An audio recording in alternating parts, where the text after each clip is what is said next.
Hey everyone. So I recorded about 12 minutes and then I made a dumb mistake, and so now I'm just re-recording it. Oh, good times. Okay, so we're doing 7.2. Before was the law of sines, this is the law of cosines.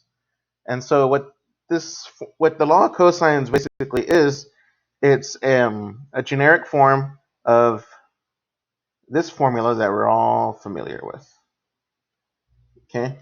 So this formula works, but only for right triangles.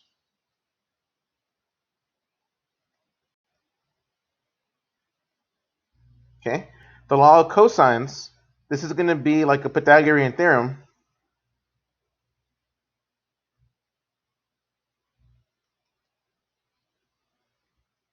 but for all triangles. Not just the right triangles like before. So anyway, the rule says, given any triangle, any two sides, and the angle between them can be used to find the remaining side. Okay, so what this means is, let me use angle A as reference. If I know angle A, and if I know side B and side C, so this is known, and this is known, then if you know those three things, then you can use the law of cosines to find the other side.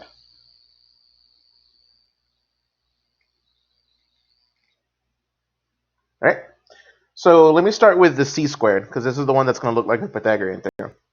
So if I know c squared, or if I want to find c squared, what it's going to be is the other sides. Now the other sides are, if I'm looking for c, the other sides would be a squared plus b squared. And then we have to tack on the extra thing that makes it work for any triangle. And that special thing is going to be minus 2ab cosine, then thing there, c. Okay? Notice that it's minus 2, and then we have the other sides again.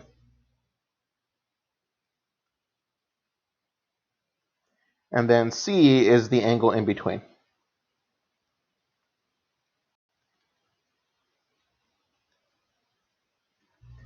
So if I'm looking for a squared, the other two sides would be b squared plus c squared, minus 2, the same two sides, b and c, cosine, and the angle between them would be a. It's always what the opposite of the side you're looking for. So if I'm looking for b, it's going to be a squared plus c squared minus 2 ac cosine, and in this case, b.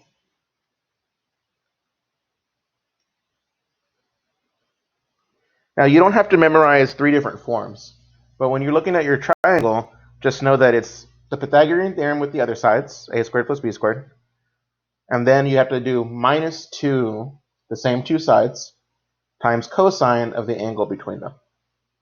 So let's work out on this first problem. Okay, so they say find the missing parts, and they conveniently gave us two sides and the angle between them. So this is just directly applying the formula. So I can use the law of cosines to find a. So a squared is going to be, and again, I'm not really looking at a formula. I'm just looking at the other two sides. If I'm looking for a, the other two sides are 25 and 32. So it's going to be 25 squared plus 32 squared minus 2, the same two sides, 25, 32, times cosine of the angle between them. And the angle between them is 60. Right? Now, we can just type this in the calculator.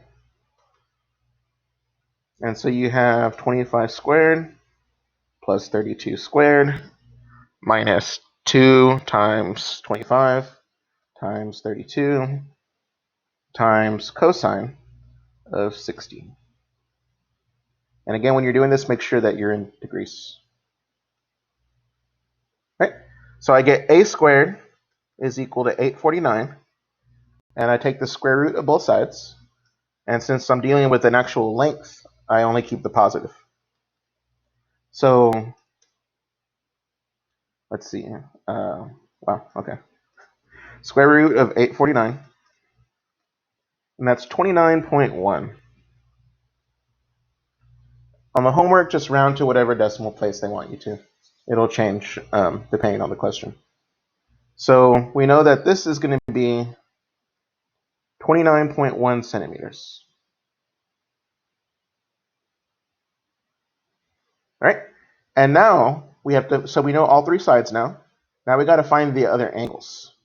And for the other angles, it's really up to you the method you want to choose. I'm going to go the law of sines, and then I'm going to do it again with the law of cosines. So if I erase the reference stuff I wrote here, if I'm looking for, let's say, B, I'm looking for angle B.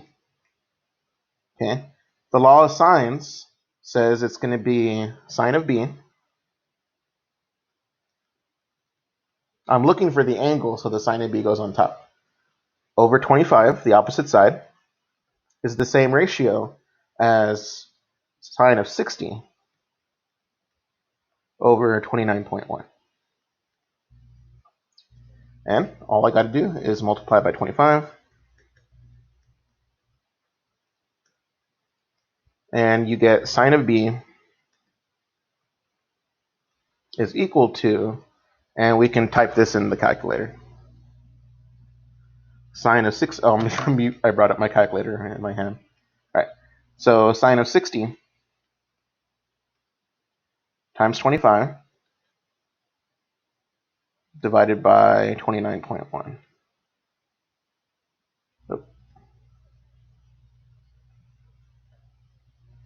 Okay, so 0.744. Now the inverse function is very sensitive, so you don't want to do one decimal place or two decimal places. You know what? Just to even be sure that we don't do that, I'm going to do this instead. Sine B is, I'm just going to keep it exact. Well, as exact as I can get. So if I'm looking for B, B is going to be the inverse sine of all that stuff. And so if you do this, you're keeping it exact, and you don't have to worry about rounding.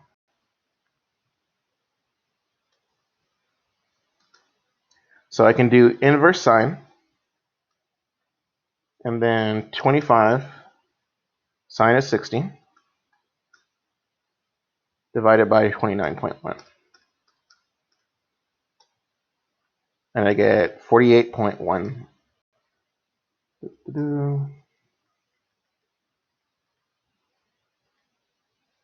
So this is going to be 48.1. And then we can find the other just by knowing that all angles add up to 360. So 360 minus 60 minus 48.1. 360, oh, I keep on forgetting I have this calculator.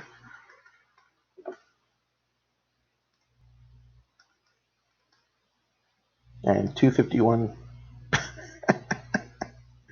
sorry, not 360, oh my God. I'm sorry. 180 minus 48.1. 71.9. Okay, now in the homework, if they say round to the nearest decimal, or round to the nearest number, then you would say 49 and 72. All right, anyway, so this was with the law of sines, and I made sure to keep it exact so I could get the best answer I could at the very end.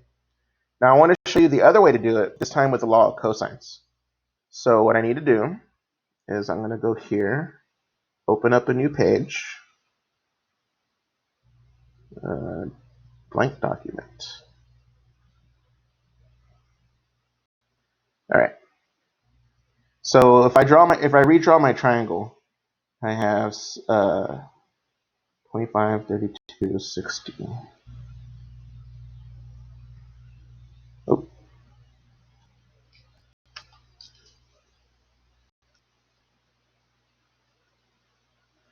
So I have 25, 32, 60. This was 29.1. Make sure one more time I got that right. Yep. And so with that, I can actually use the law of cosines to figure out the angle. So let's say I'm looking for this angle. The law of cosines would be, here's B. The two sides next to it are this side and this side. And so it would be, sorry, the opposite side squared. Remember, the formula is the opposite side squared is equal to the other two sides squared minus 2, those same two numbers, cosine, and then we put the b, cosine of b. And all I got to do now is solve for cosine of b. So I use my calculator to figure out all this stuff. 25 squared, huge number, not really. 625. Here I'm going to combine them, 32 squared plus 29.1 squared. So that's 1870.81 minus, and then we got more numbers, 2 times 32 times 29.1. 1862.4 cosine of b. And now I just do some algebra. So I'm going to subtract 1870.81.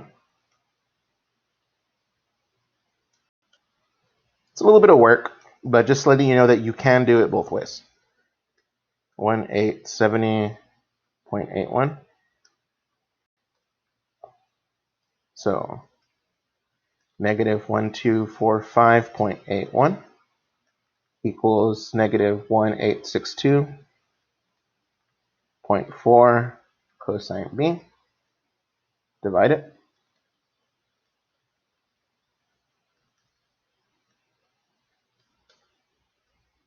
So I get that number divided by, so the negatives cancel, so I'll just put positives. 1245.81 divided by 1862.4. And I get that number, 668927. I'm just going to write the whole thing.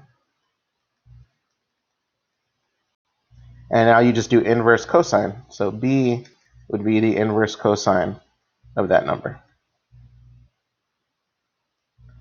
And so I do second inverse cosine of my answer. And notice we get the 48 again.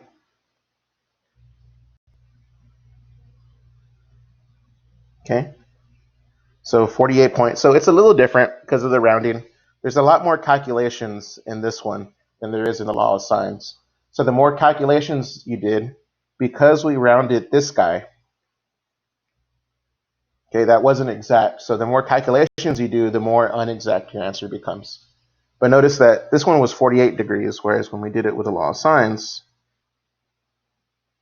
it was 48.1. So it got 0.1 off. So just be careful when you're estimating. And for a problem like that, they probably say round to the nearest digit. So in that case, they'd both be 48. All right, anyway. Yay, so overkill on that problem. Let's look at the next one. The diagonals of a parallelogram are 24.2 centimeters and 35.4. They conveniently cut it in half for us already. So 12.1, 12.1, 17.7, 17.7. And the angle they intersect at is 65.5. Find the length of all sides of the parallelogram. So I'm looking for this side. And notice I conveniently have, I conveniently know what this is. I know what this is. I know what the angle in between is. And I'm looking for the opposite side. So that's just the law of cosines. And before I start this one, I remembered that I never actually finished this box. Because we know two sides and the angle between them, they call this SAS. Side, angle, side. Sorry about that. So whenever we know two things, this triangle is SAS. I know two sides and the angle between them. So I'm going to use the law of cosine. So that's x. X squared equals the other two sides.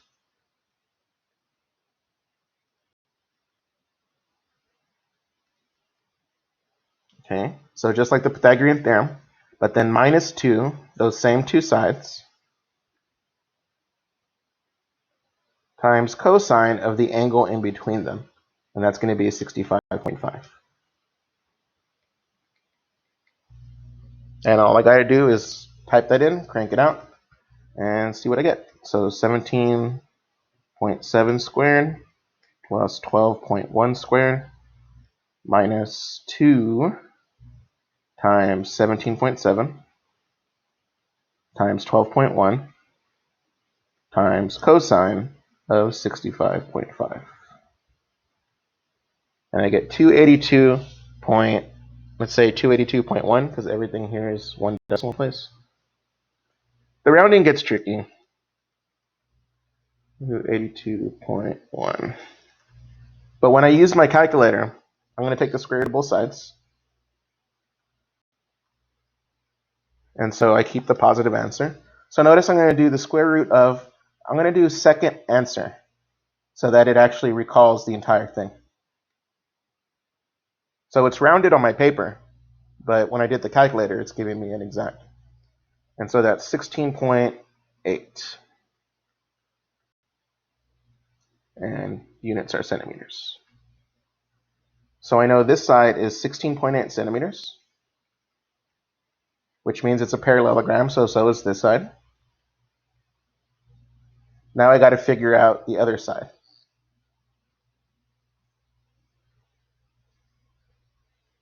Okay, so to do that,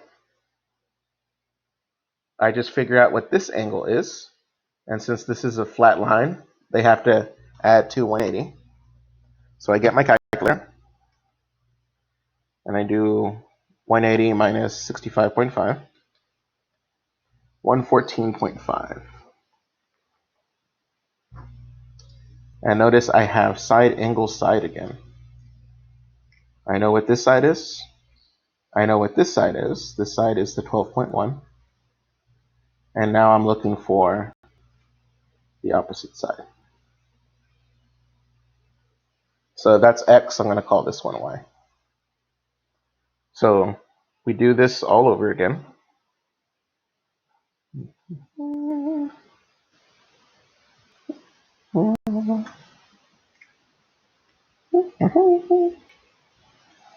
Okay, so Y squared equals, it's the same two sides, so 17.7 squared plus 12.1 squared minus 2, the same two sides. So notice right now it's exactly the same as the other one. The only difference now is it's cosine of a different angle, 114.5. So I type that in my calculator. So 17.7 squared plus 12.1 squared minus 2, 7, 12.1 cosine of 114.5.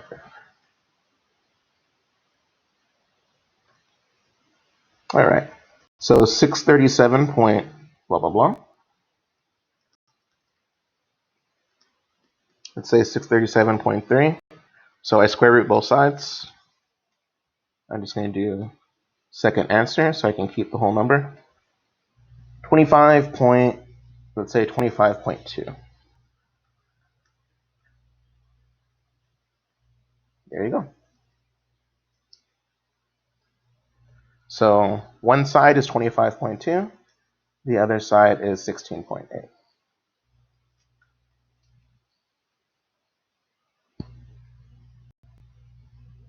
Yay!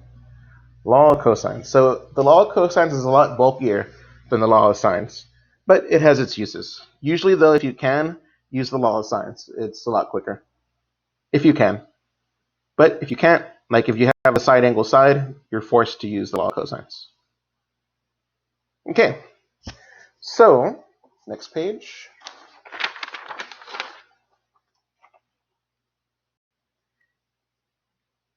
Now, if all three sides of a triangle are known, then we can rewrite the law of cosines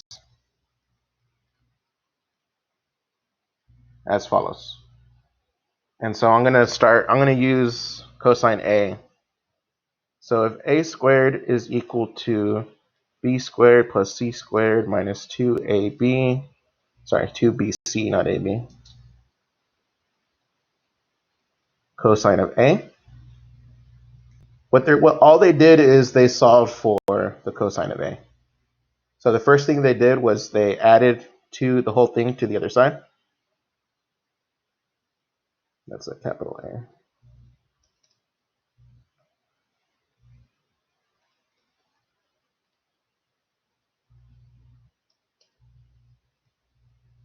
Not a lot of room here, but so I have A squared plus 2BC cosine of A equals B squared plus C squared.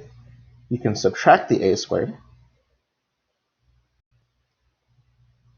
And so we have 2BC cosine A equals B squared plus C squared minus A squared.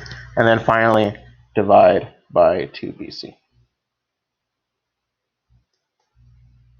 And you end up with the formula. So for this formula for cosine of A, it's the other two sides, B squared plus C squared, minus the opposite side of the angle over 2BC. So usually, I mean, you can use this. It's helpful if you want to know the angle and don't want to have to memorize or don't want to have to do all the stuff we did on that previous page. If you don't want to do all of this, where did it go? There it is. Okay, sorry about that. If you don't want to do all of this to figure out what the angle is, then that's where this formula comes in handy. Memorizing the other version of the formula. Because now it's already solved for cosine of A, so you just got to do the inverse cosine of this stuff to get the answer. Now, if it's B you're looking for, it's the other two sides, A squared plus C squared minus B squared over 2AC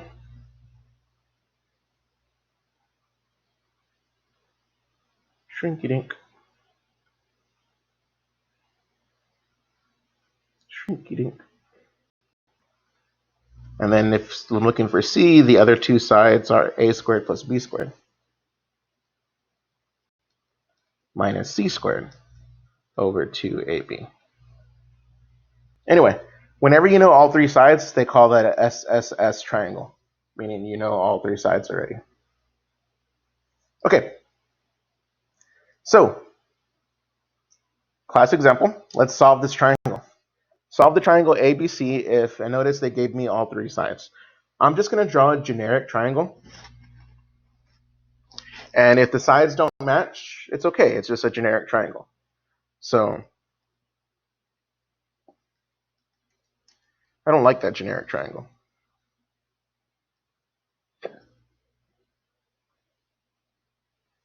So let's see, the longer side, this is 34.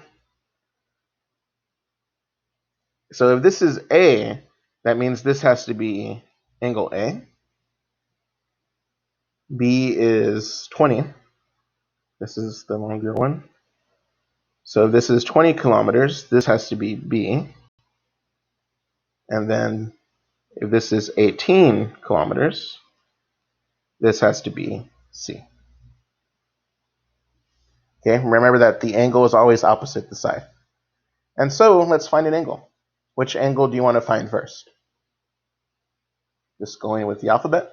Let's go for A first. So using the revised formula, we have cosine of A is equal to the other two sides, 18 squared plus 20 squared, minus the opposite side squared, divided by 2, and then the sides around the angle, 18 and 20.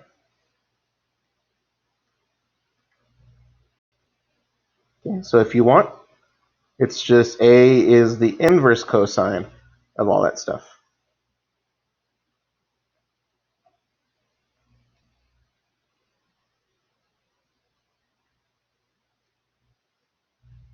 So let's do it.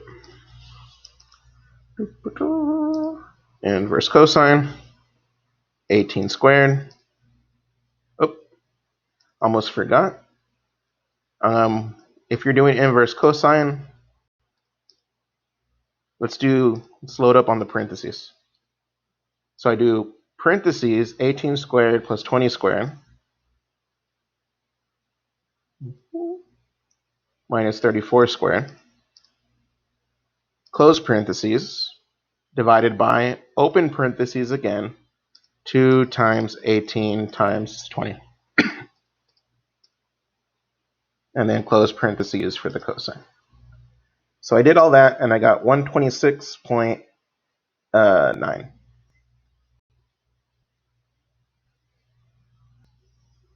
Okay, so this ends up becoming, notice this is not to scale, but I figured it out, 126.9. Okay. And now if the homework says round to the nearest number, you would write 127. Now I got to find the other two, but since I already know this, it's up to you how you want to continue. Do you want to use the law of sines or the law of cosines to figure out the other two angles? If you did the law of sines, I already know A and its opposite side, so I can say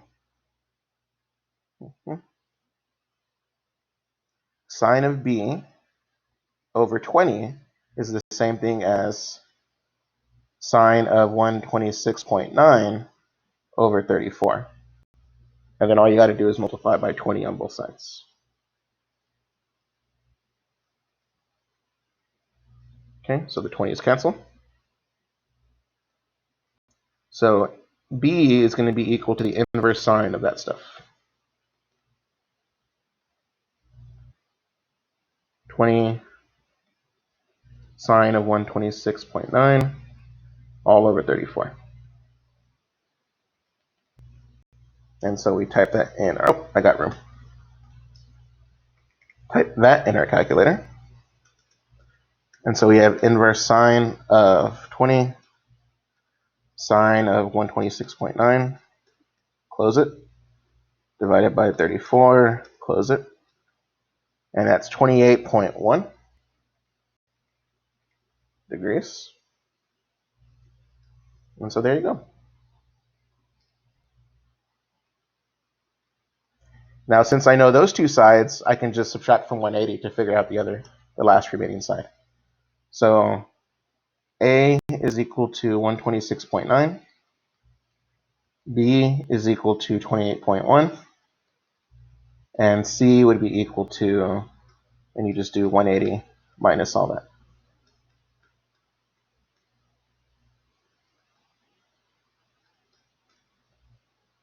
25. Yeah. All right.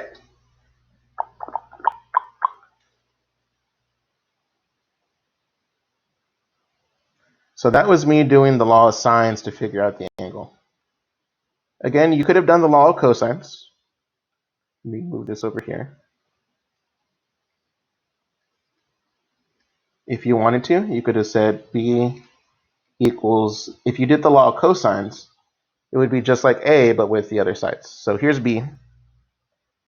The two sides that sandwich B are 18 and 34. So 18 squared plus 34 squared minus the opposite side is 20 over 2AB. So 18, 34. Not AB, but AC. Anyway, you type that in and notice we're going to get an angle that's very similar to 28.1. So inverse cosine of, and again parentheses, 18 squared plus 34 squared minus 20 squared, close parentheses, divided by open parentheses again, 2 times 18 times 34, close parentheses, and notice we get the same answer, 28.1. And so when you're doing this on the exam or something, it doesn't matter which one you do. You can use the law of sines or the law of cosines to figure out the other angle. As you find more information about your triangle, you'll be able to use more things to figure it out. All right, so do number 4. Number 4 is pretty much the same thing as number 3. I'm going to post a video with the answer to it. Let's go to word problems. Two planes leave an airport at the same time. The speeds are 130, 150, and the angle between their courses is 36. So we have an airport. We have a plane going this way. And let's say this is 130 miles per hour. We have another plane going this way. It's going at 150 miles per hour. And the angle between the two is 36. So with that, I can actually figure out what this other side is using the law of cosines. So the missing, I'm going to call this x. X squared is just 130 squared plus 150 squared minus 2 130 150 times cosine of the angle in between them, 36. This one's happy. So 130 squared plus 150 squared minus 2 times 130 times 150 times cosine of 36. And that's 7848.3 square root. And you get 88.6.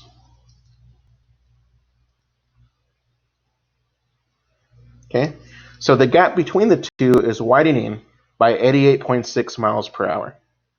But notice they don't want that answer. They say, how far apart are the planes after an hour and a half?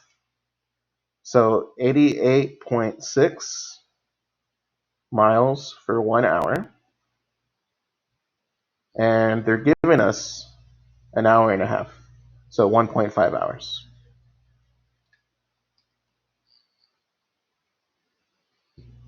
Hours cancel.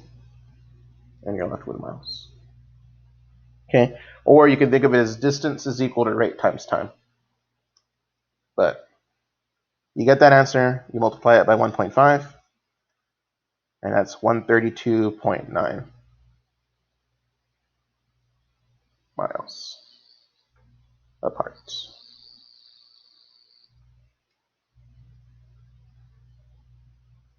Right? So again, all I did here was, this is rate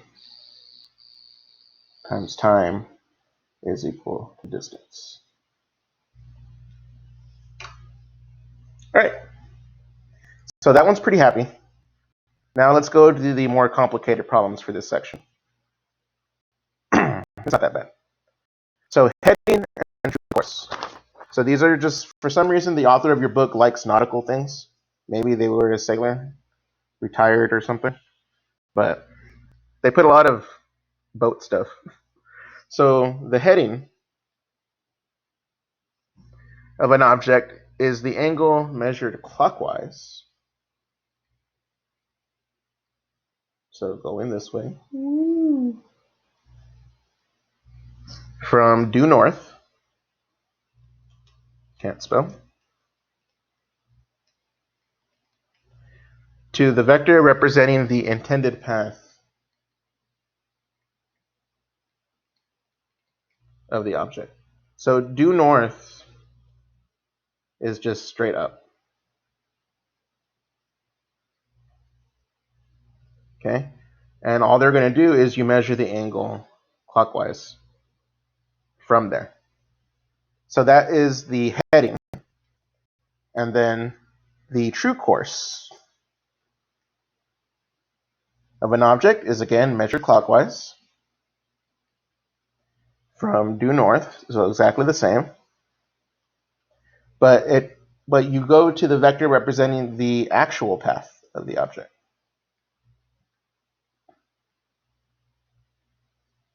All right? So we have your heading and your true course. So here's this little picture. So let's say you're in a boat. That's my boat, apparently. There's a boat. And you calculate that you want to go in this direction. So that's your heading.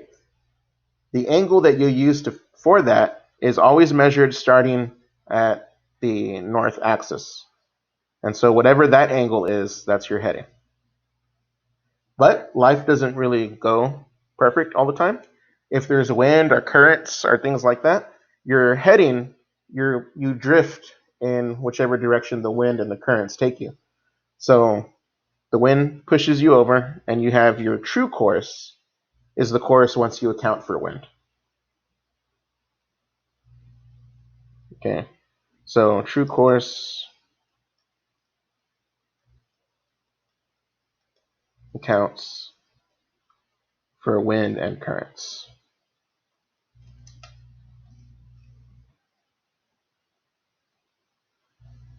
Right? So let's look at our first example. We got a problem just like this on the homework. A plane flying with an airspeed of 185 miles per hour with heading 120 degrees. The wind currents are running at a constant 32 miles at 165 clockwise from due north. Find the true course and ground speed of the plane. So this V, this is my heading.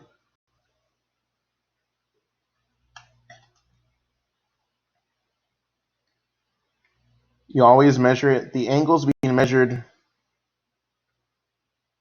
from there. That's 120 degrees. Now the wind is blowing at 160, or not 165. The wind is blowing at, sorry, I need to get the whole problem. You know what? I'm just going to leave it like that. So 185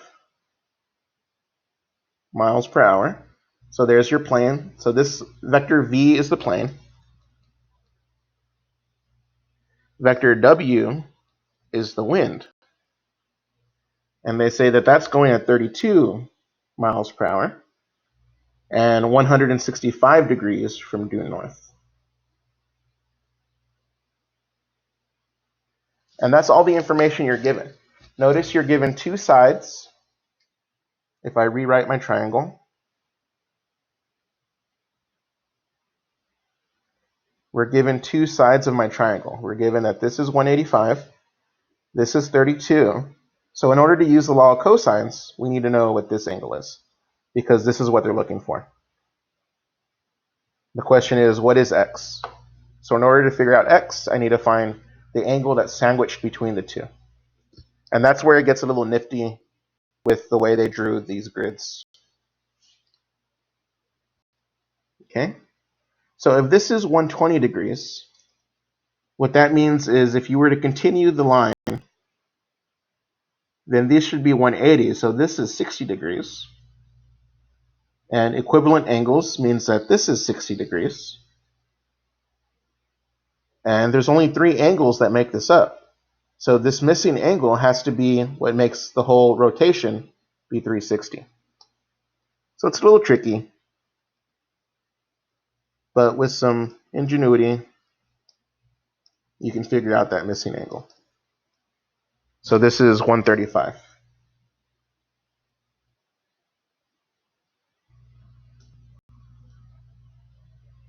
Yay. So now I can use the law of cosines to figure out the missing side. So x squared is equal to the other 2 sides squared minus 2 the other 2 sides cosine of 135.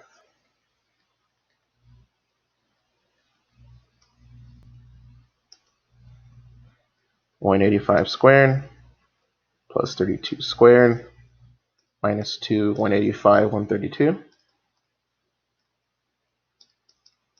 Not 132, sorry, just 32. 185 squared plus 32 squared minus 2 185 32 cosine of 135. So 43,621. Only, does it really matter? Not really. I'll just say 0.1, and then you take the square root. So about 208.9.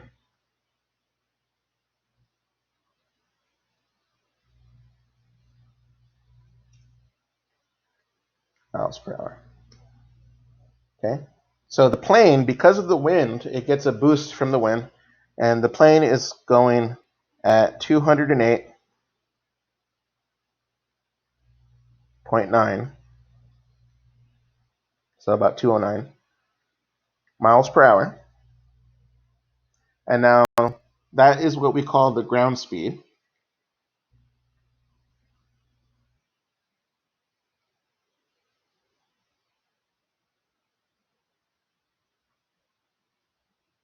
But now we got to find the true heading, the true course. And that's where this picture, the true course is whatever the heading was, plus this little angle right there. So if I figure out that, I add these two together, meh plus meh, and I'll figure out what the true course is. Okay, so I'm going to go back to this triangle. So I got to figure out this angle right here. I'm going to use the law of sines to figure it out. So I'm going to call this, I don't know, oh, they call it the Greek letter. So, law of sines. So sine of beta over 32, 32 is the opposite side, is equal to, and then I have,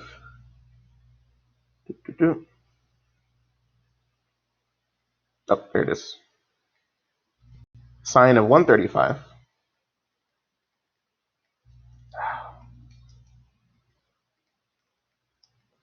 over its opposite side, and that's what I just calculated, the 208.9.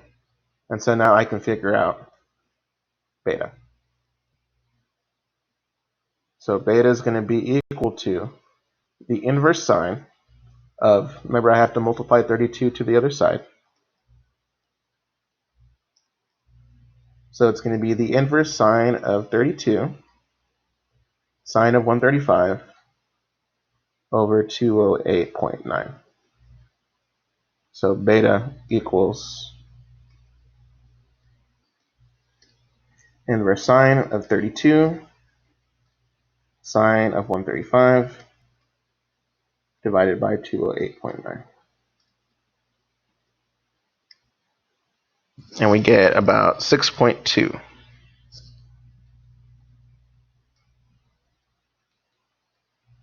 So that means this guy here is 6.2 degrees. So my heading, remember that we're starting from due north. my heading was 120 degrees plus 6.2. And so 120 degrees plus 6.2. I'm all over this page. I'm sorry. 120 degrees plus 6.2 equals 126.2 degrees. All right. I just went all over the place making this one. Bad Gilbert. You know what? I'm going to pause it and I'm going to rearrange this so it looks pretty. Hold on.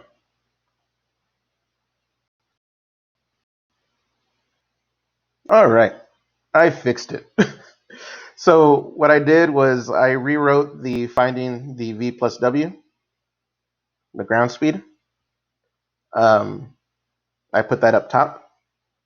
And then once we knew that this was 208.9, I could use the law of sines. Again, angle, opposite side is equal to sine of the angle over the opposite side. Okay, we solved for sine of b. We found beta equals 6.2. So the true course is the original 120 plus an additional 6.2. All right. Yep. So try number 7 on your own. It's very similar to what we just did up here. The only difference is instead of solving for v plus w, you're going to be solving for w. So this last part, on your homework, there's going to be a question about bicycles. So I wanted to show you a bicycle problem. So the image below shows a diagram of a bike frame. Given that BC equals 51, BD equals 61, CD equals 78, angle ABC is equal to 52, and ACB is equal to 65 degrees.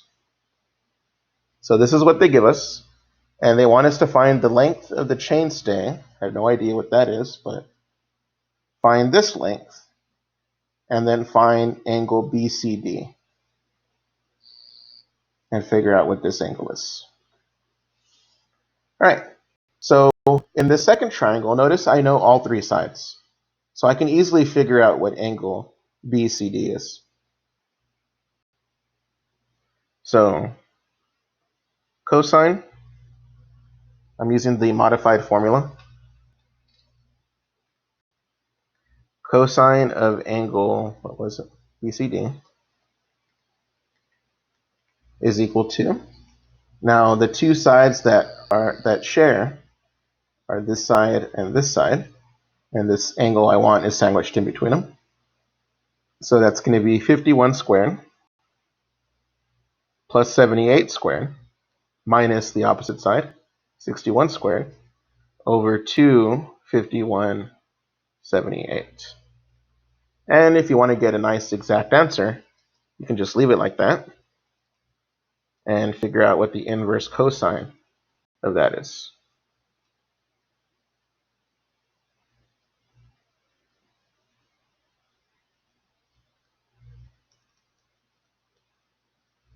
So inverse cosine, let's do it. Inverse cosine. So 51 squared plus If you're going to type it all in at once, be sure to use parentheses properly. So I open my, not that one. So I open my numerator, and then I'm going to put 51 squared plus 78 squared minus 61 squared. I close my numerator, divided by, open the denominator, 2 times 51 times 78. So I get 51.4.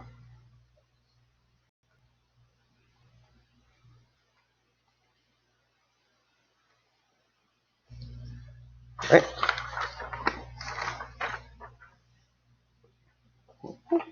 Yep. So there's one answer. I know that that angle now is 51.4 degrees. So now let's figure out this last bit right here. Okay. So to figure this out, I'm gonna have to do. I can use the law of cosines. Sorry, law of sines.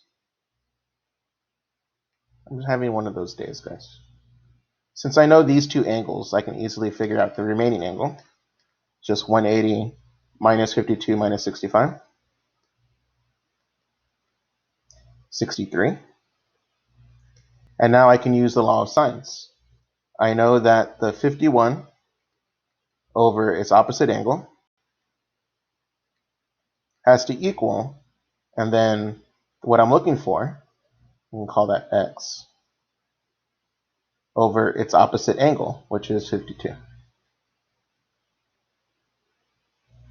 There you go. So all you got to do is multiply both sides by sine of 52. Take the inverse sine. Nope, no inverse sine needed. Silly Gilbert. And that's it. So the missing side is sine of 52 times 51 over sine of 63. So sine of 52 times 51 divided by sine of 63. So I get 45.1. And these are in centimeters, centimeters.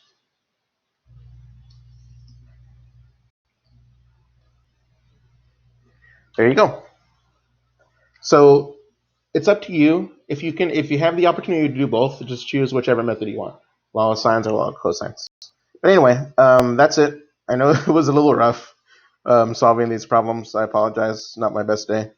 But anyway, let me know if you have any questions. And good luck on the homework. It's good times. Only one section left after this, and then y'all are free.